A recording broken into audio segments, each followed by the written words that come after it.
in the equity market, you have massive insider selling, and the big money, the insiders over the last 4 weeks, the institutional have sold 4.2 billion last week. Over the last 4 weeks, 2 billion per week, as the insiders are at, or excuse me, as the retail mom and pop are at the largest amount of stock exposure ever in history. They're all in on stocks, and that says something, I think, about where the direction of the stock market may be going. The insiders know the scoop. Well, look at the same thing in reverse with the metals market, the biggest money in the world.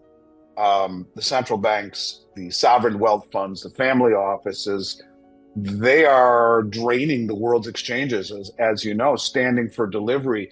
The largest delivery in the history of the COMEX market, I believe, in both gold and silver occurred in May. You can correct me if I'm wrong on that, but I'm pretty sure it did. About $8.5 billion worth of gold was delivered in May, about 4.5 in March. The biggest money in the world is accumulating gold and standing for delivery. And the odd thing about it, to your point, is that the retail investor is immersed in the risk-on trade, immersed in traditional, equities and the traditional form of investing. And you have to wonder if the insiders are massively selling on equities as the retail investors are buying, but it's the opposite in gold and silver. Who's going to be right? And my guess is those closest to the information are right, and that to me is very telling. But yeah, you're right. The people on this side of the table in precious metals are missing out what's happening, and that's why we see the lowest premiums we've seen really in a very long time on metals. It's a lack of demand on the retail side more than anything, which is very, very confusing and hard to understand when you see what's happening up there. Well, and it's funny, and although they didn't speak directly to silver, although I would argue the silver is the exact same thing, in fact, on steroids, the ECB warned that gold is a threat to the global financial system. And I'll just read something to you real quick. I'm sure you saw this. Last month, the ECB, the European Central Bank, warned of increasing counterparty risk in gold derivatives for the euro area. In the May edition of the Financial Stability Review, the ECB added that a significant share of these gold derivatives were over-the-counter and not centrally cleared, leaving actors exposed to counterparty risk.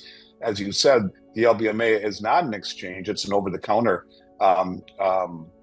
system, I guess you call it. The big point to take on board is an official recognition that the stand for delivery obligations on COMEX are behind the crisis, and they continue. Since November, warehouse stock has shown 26,470,000 ounces have stood for delivery. Eurozone banks have swapped gold for paper, and the gold is disappearing in deliveries. Behind the ECB's public concern is a far deeper one. It is as close as we can get to official warning that the gold paper game is coming to a very nasty end, likely to drive gold measured in paper currencies far, far higher. And incidentally, the same problem exists in silver, but without the central bank participation, more of a commercial bank, which means it's an existential threat to some of these banks if the shit hits the fan. That's in essence what you are saying, correct? I think we're seeing a shift. Now you have Singapore getting into the game and opening up a market, a gold market. They want pricing authority to shift towards Asia. And I think that's what is happening, whether it be with the Shanghai Metals Exchange, now an exchange that's being developed in Singapore, the BRICS exchange. There's no question that I think they've realized for a very long time that the pricing power, the West monopoly on metals pricing and settlement is something that they realize is a scam. And I think that buyers in Asia aren't just looking for better pricing, they're seeking autonomy, they're seeking the ability to set the prices. This is a big deal that I think people are missing. And even when the BRICS grain exchange was developed last year, the guy that is behind it said, we in the global South produce and consume more grain than the West does, but we can't control the price. It's done on COMEX. But with the development of this grain exchange, that will change. I think you could say the same thing here about the move eastward. And that's one of the scary things about the recklessness of the Western policies that are allowing the exchanges to be drained and flowing eastward to countries like India, countries like China, countries like Saudi Arabia and Russia, and all of the countries that understand what silver represents. standing for delivery. And maybe by the grace of God, someone in the Trump's administration said, look, we've got to do the same thing here. We're in big trouble. Hence all of the deliveries we're seeing.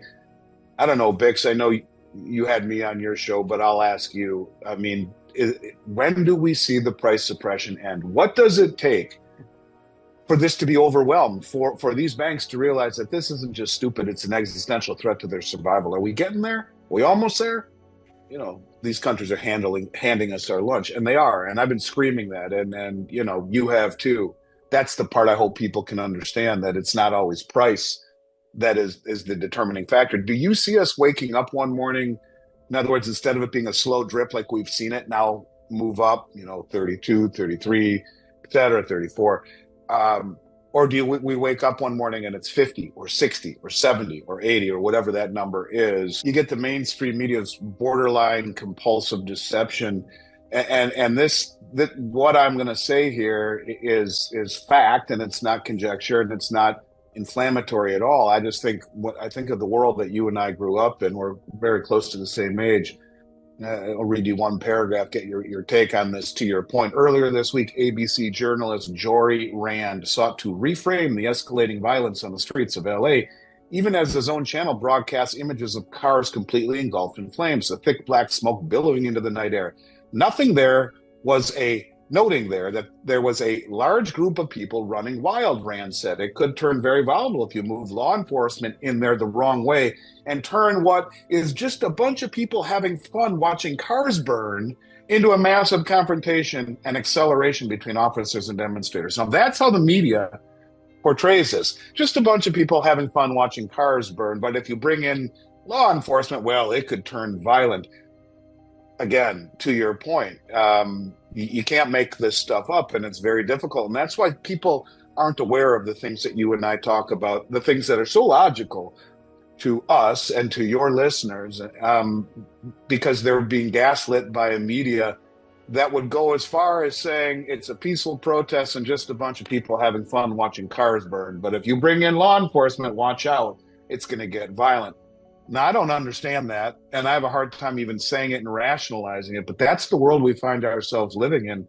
Let's just hope somehow, some way that we're able to look back at this and say, how did we ever get here? Thank God we found a way out of it. I sometimes I wonder, after watching all the chaos we've seen the last several days, and I never thought I would hear a Mint official say he was told by his superiors, and I don't know who those superiors would be. I doubt it would have been the lady that used to run it, the HR lady. I forget her name.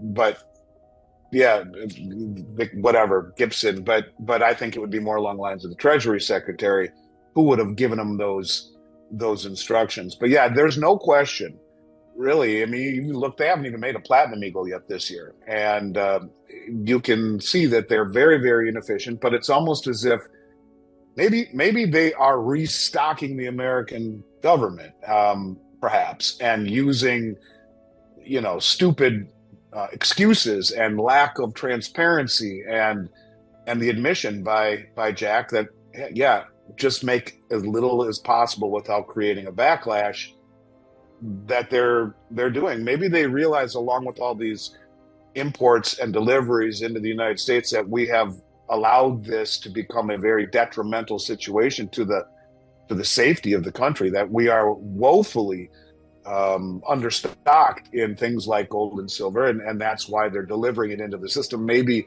it is the Treasury that is behind all of these big deliveries, and on one hand, we can't make the admission that we're woefully underprepared for the future as it pertains to something as strategic, not just industrial, but strategic as silver, and at the same time let it all go out the back door to the American public. So, I mean, that would be the only thing that would make sense to me, Bix. I can't think of any other reason why they would go to such great lengths to keep Silver Eagles from the public, when it's in the law, the charter of the Mint, that they're supposed to produce as many as is demanded by the public, which they clearly haven't for the better part of 5 years.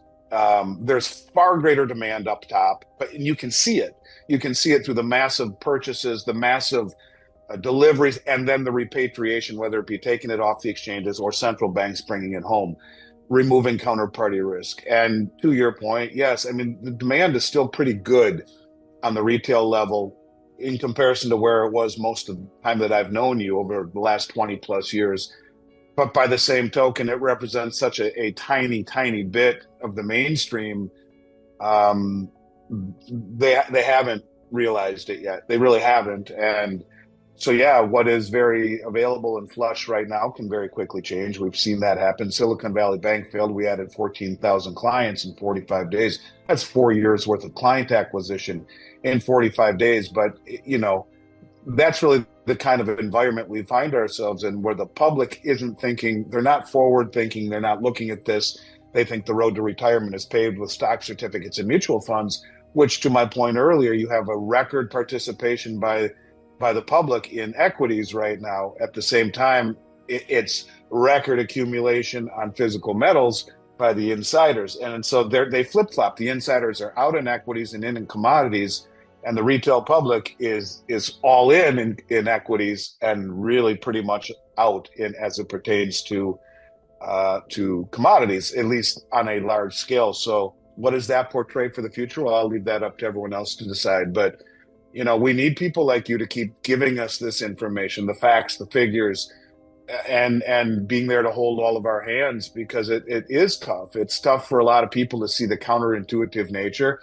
What we see today, where oil was way down, the dollar was up, gold and silver, well, at last I looked, silver was up a little bit, but gold was down. Here we are filming, in the middle of this escalation in the Middle East, and gold's down $35, silver's up 4 cents.